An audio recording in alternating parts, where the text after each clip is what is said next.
Muted. So today's demonstration is going to focus on how Respondus Monitor can really provide a deterrent to cheating. So that way, when you're using this type of technology, it's really essential to level the playing field and reduce the pressure on those students who feel that they need to cheat in order to stay competitive in that type of competitive atmosphere. We have several thousand institutions that use Lockdown Browser annually, and we have several more that are using Respondus Monitor specifically for the School of Nursing. And I understand today that's the group that's being represented here today, but we also see it be used across the board, across all disciplines. So why don't we go ahead and show you how Respondus Monitor works from an instructor perspective, because essentially it will be enabled by you, the instructor, and then we'll go through as a student so you can actually get an understanding of what the student experience will be like. And it's really not going to be much different than using Lockdown Browser. However, it's going to be slightly different in terms of the steps to get to the Lockdown Browser quiz. Okay? So what I'm going to do is I'm going to go into Canvas. Hopefully you can all see my screen here. And when I log in, what you should see when you go into your course, again, this will display in every course that you currently are teaching, is over on the left-hand menu bar. You can see you probably have a lot of different options here. But you should see a Lockdown Browser dashboard down at the bottom.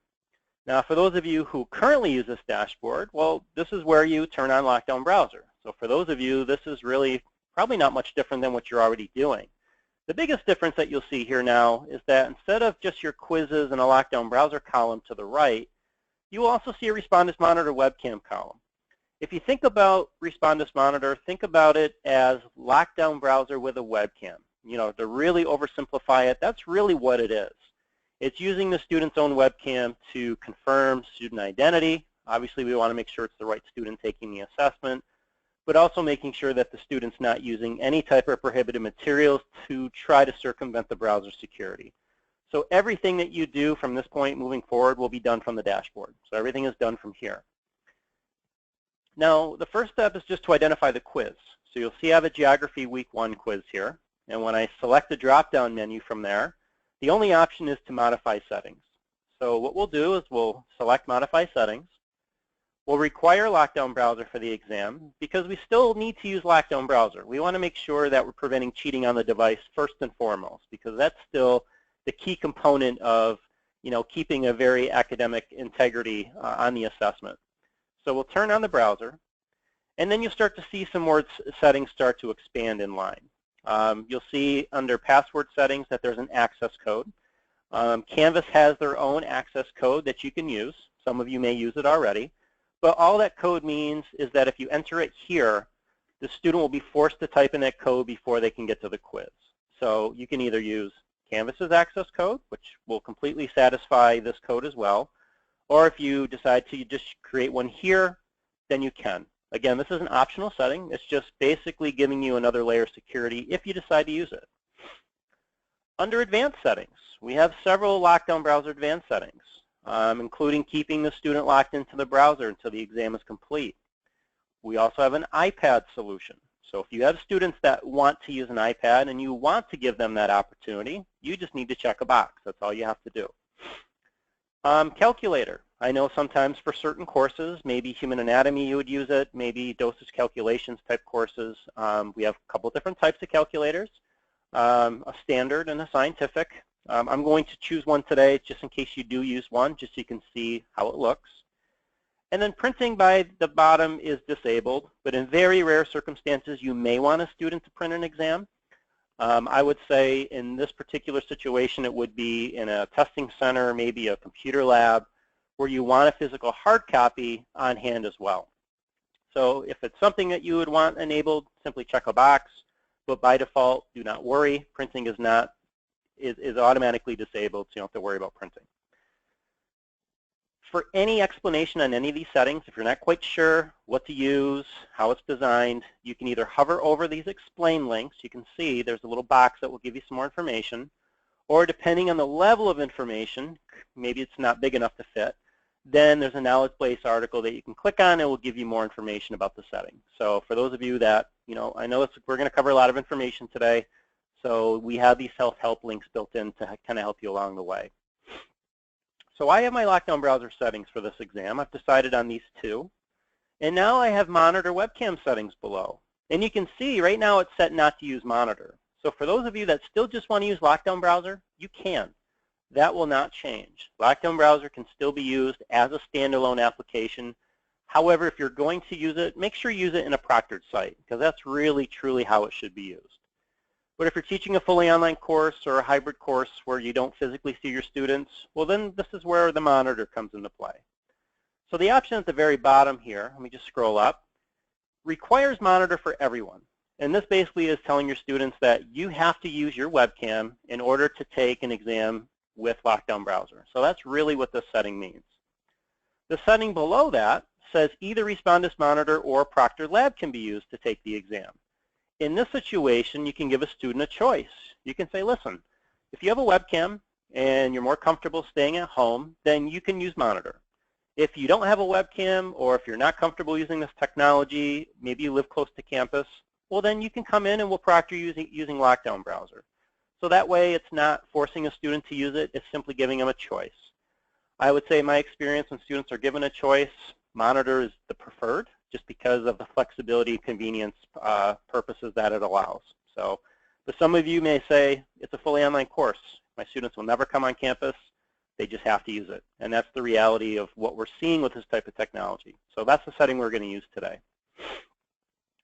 Now, before a student can get to a Lockdown Browser test, they'll have to go through the startup sequence below. And you can see there's a webcam check, which basically determines that their webcam works. We want to make sure they have a working webcam. We also want to make sure that they're the right student. We don't want Susie taking an assessment for Bob on his behalf. We want to make sure it's the right student. So we ask them to take a photo using their webcam and then take a photo of some form of ID. And then their environment check is to prove to you that their testing area, wherever it may be, whether it's in a home office, in a bedroom, in a kitchen, wherever, is free and clear of any type of external resources that they might try to use to look up answers. You know, making sure they don't have another computer handy or a smartphone or notes or people in the room, for example. And then additional instructions is anything else you want to tell your students. Maybe you want to remind them to stay seated. Don't get up and move around. You should only focus on your computer screen until the exam is complete.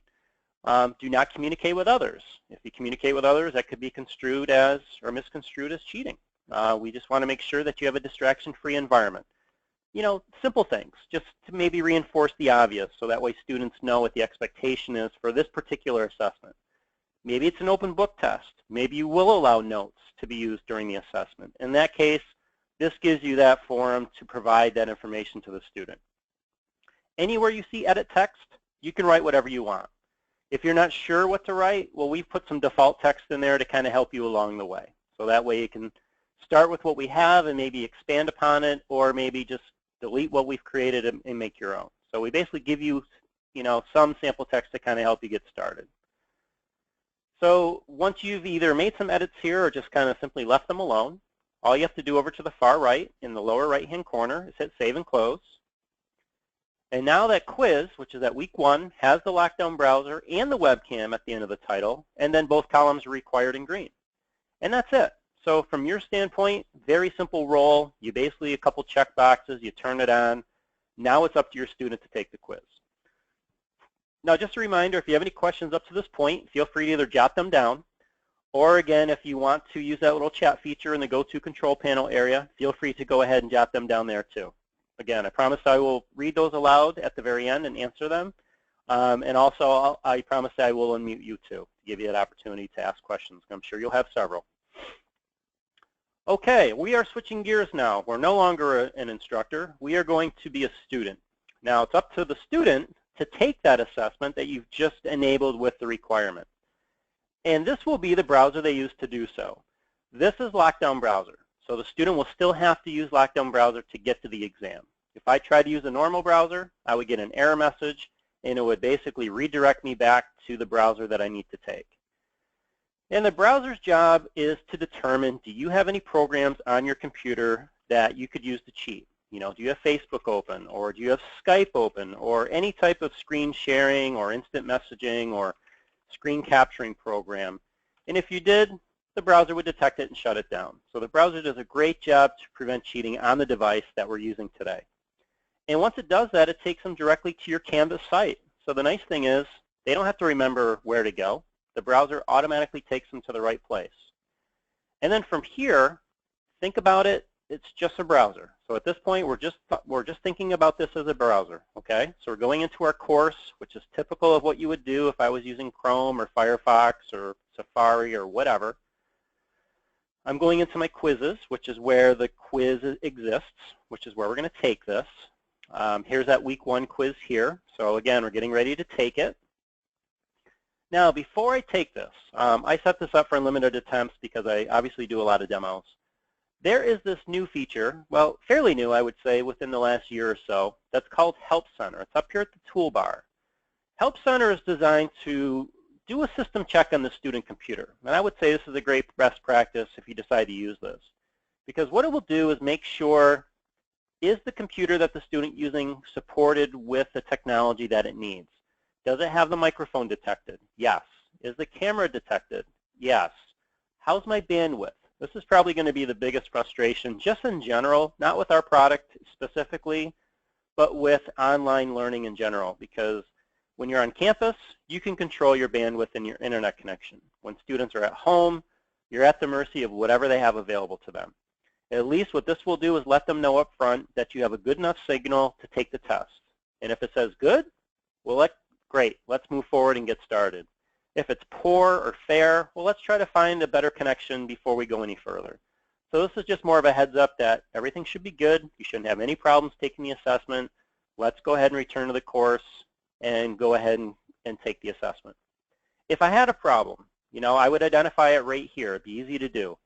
And you could report this, an issue, directly to our support team. And we'll work with your student, and we'll try to get them back on track, and we'll have everything we need from that student's computer in order to help troubleshoot effectively. So this is a great built-in tech support means of working with your students should they have an issue. But this is a great way to, rectify that before we even get into the assessment. So I would always recommend this as a best practice. But everything looks great. I'll return the course, and I'll take the exam. Now, if it was just a lockdown browser test, well, we'd be in the test in Canvas. But since we're using Monitor, well, now those steps that we talked about before are highlighted over in the left-hand screen. And these are about what we're going to embark on. First of all, there's a terms of use agreement, which students will basically agree to before they go on to the next step, which is the webcam check. Good morning. This is me. What we'll do is record a quick 5-second video. And what this will do is run a video and audio check on my computer just to make sure that my webcam works. And then it's going to play that video back to me just to confirm that your webcam's video and audio are functioning like it should. And then after that, it will discard the video. So hopefully you can hear that okay. You can see that it's actually working. It sounds good. If I was having a problem, there is a troubleshooting link here. It's called It's Not Working. This would help me troubleshoot my webcam and get it back on track. Now, webcams are fairly simplistic technology, so if there is an issue, it's pretty easy to identify and to fix. However, it's pretty rare that we run into many webcam issues. But again, we do help along the way if you need it. Student photo is basically what it says. You simply smile for your webcam, take a picture. You can use any type of form of identification that you want to use. Really, all we care about is the student's face and name. We just want to match those two pieces side by side. So that's my institution ID, which I find valuable. And now my environment. So let me show you my testing environment. I'm going to use my webcam. I'm just going to gently show you where I'm taking my exam. So here we go. Here's my keyboard. As you can see, there's nothing to the right or left of me other than a window.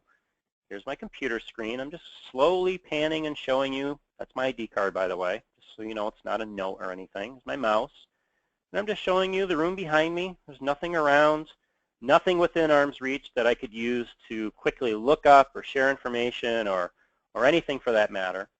And this is subjective. Every instructor has a different way how they do the environment check. I honestly feel that keeping things within arm's reach is sample enough. So we're going to move forward and then read the additional instructions. And for me, I'm just telling students that, phones, tablets, books, notes, etc. are prohibited. Don't speak with others. Stay in your seat. Don't get up and move around, so on and so forth. When I hit continue, I can now begin my Canvas quiz. Now we are in a Canvas quiz and we're simply locked in. So alt-tabbing, function print screen, dual monitors are blocked, virtual environments are shut down, right-click menu on my mouse is disabled, trying to exit out of the exam early has been blocked. Anything you can think of that I can use on my computer to either share information, look up information, or even escape out of this area is completely prohibited. The browser's doing a fantastic job maintaining academic integrity on the computer itself. Now, if you look in the upper right-hand corner, I'm also being recorded by my webcam. So we also know the webcam is doing its job to prevent cheating outside of this assessment. So exactly where we want to prevent cheating is externally. Up here in the toolbar at the top, there's that calculator I spoke about. This one's the scientific. It's a little bit more robust because it has more advanced equations over here. If you just use the standard, it would basically just be half of what this calculator looks like now, be this right-hand piece over here. So that's why I like to show you both, because you can see how one would look versus the other. So I could always keep that open and use it to my advantage if I need to. And some of you may want students to look at images in the assessment or listen to audio clips or video or hyperlinks. You can still do that. Just keep in mind that it's still the flexibility of the browser allowing you to do those different types of things.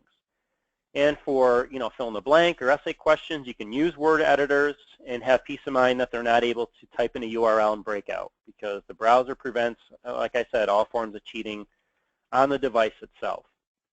So now once I submit this, students can give us feedback based on their monitor experience.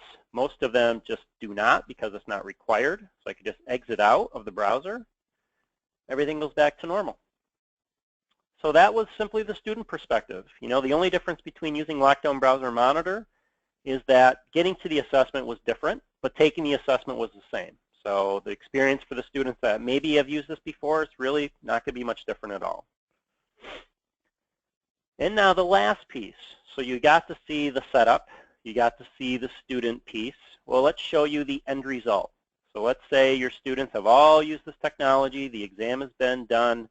Let's take you back to that dashboard and show you the last step. Now the last step, if we look at this exam from the drop-down menu now, is a video review piece. Now by clicking on video review, this is going to give you a dashboard of your class. You'll see all of your students' names.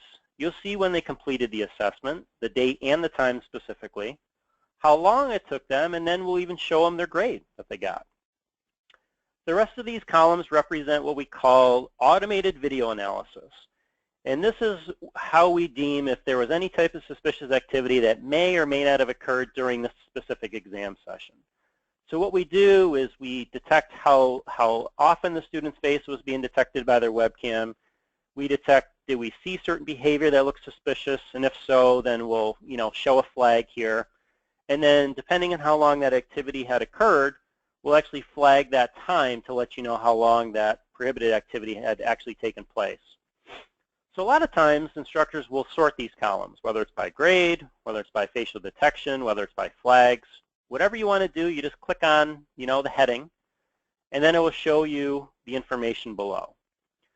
Now, this dashboard is really intended to act as a guide. We don't expect you, or even want you for that matter, to go in and watch video. Okay, we know that's a huge waste of time. So the goal here is not to have you have to go through that process to do that.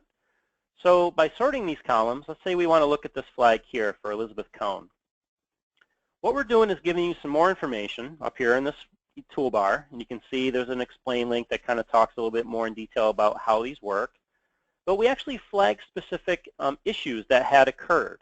So under this big video player, you'll see that there's two flags. There's one at the 2:22 mark for 7 seconds. If I click on that, you'll see that multiple people are showing up in the frame of the webcam. So the webcam will pull up, is there somebody else helping the student or within the frame of the webcam? And you can see it happened for a very short period of time, but there is somebody there.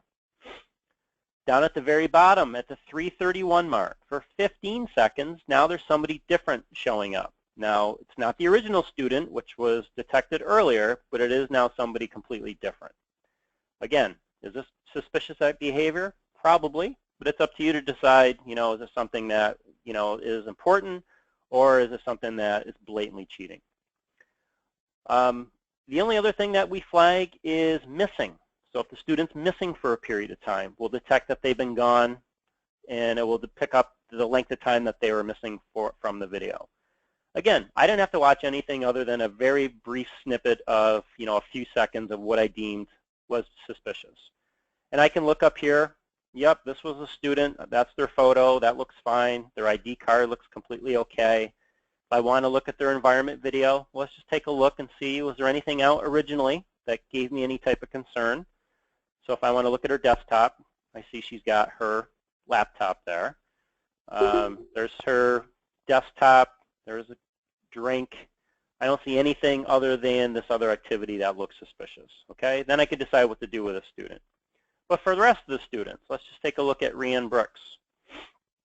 Rianne Brooks, I don't see any flags, and when I look at these thumbnails below, I don't see any type of activity that would give me any type of concern.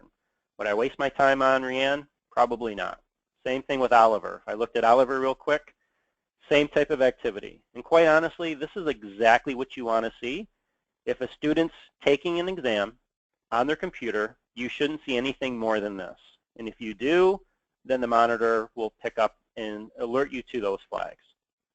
All this information should take you just a few seconds to review and then decide based on your proctoring policy, what do we do? Is it blatantly cheating? Well, then it's up to us to decide, do we do something with a student, give them another chance, or what? We maintain these videos for up to 5 years. So these videos are available to you for up to 5 years, so you always have access to them should you need them. Okay, the last thing I'll share with you is on our website. If you go to respondus.com, we have all of our products listed right in the middle of the screen. If you click on Monitor, and you click on over on the left-hand margin, you'll see under Webinars, we have instructor training webinars coming up. We have one on the 15th, which is on Wednesday of this week. We have one on the 1st and the 14th. These are basically what I'm doing for you now, which is a Monitor webinar. The first half is just Lockdown Browser. The second half is Lockdown Browser and Monitor. These are free. So if any of you are planning to use Monitor in the near future and you just want to see a refresher, by all means, you can register. It doesn't cost anything. I'm not going to try to sell you on our technology. It's simply a training that I'm doing for you today. And these are ongoing. Every single month we do these. We also want you to be able to get started very quickly. So we have some of these videos that will help. We also have a sample course syllabus that you can use. You can simply copy and paste this into your course description or your syllabi, and this will give your students everything that they need, the expectation of how to use this tool without having you to come up with this information on your own. So you can download it as a Word file, or you could just simply copy and paste it from here. And then lastly, this is probably the most important piece that I can recommend, is make sure when you use this for the first time, have your students do it on a practice test. Please do not use it for the first time on a live exam, because students have test anxiety enough as it is. When you put a whole brand new piece of technology in front of them, it's always going to be a recipe for disaster, because if they don't understand what they need to do or how it works, chances are it's going to be a problem. And it's just because they don't understand what it is. So if they've used Lockdown Browser before too, and you feel that they're going to be confident, don't think that that's okay. Make sure that they go through the Monitor steps. Just set up a practice test. It doesn't have to be for any grade, of course, but it forces your student to go through the motions, so at least they can see how it works and what their experience is like. I had a nursing course. They used it with 175 students. Out of the 175 students, I would say about 8 of them had problems, and out of those 8, 7 didn't do a practice test, but all the others did. So you can see that the success of the practice test really does help. And the students that had the issue is because they never actually used it for the first time, and most of it was user error, had nothing to do with the technology in general. Okay, that's all I have to cover. So if you have a question, next to your name, you should see that it's orange with a little slash through the audio. Just click on that and just go ahead and you can ask your question. If you don't want to verbally ask, use that chat window there and feel free to go ahead and chat your questions along the way, because I'd be more than happy to read them out loud and then answer them for the group.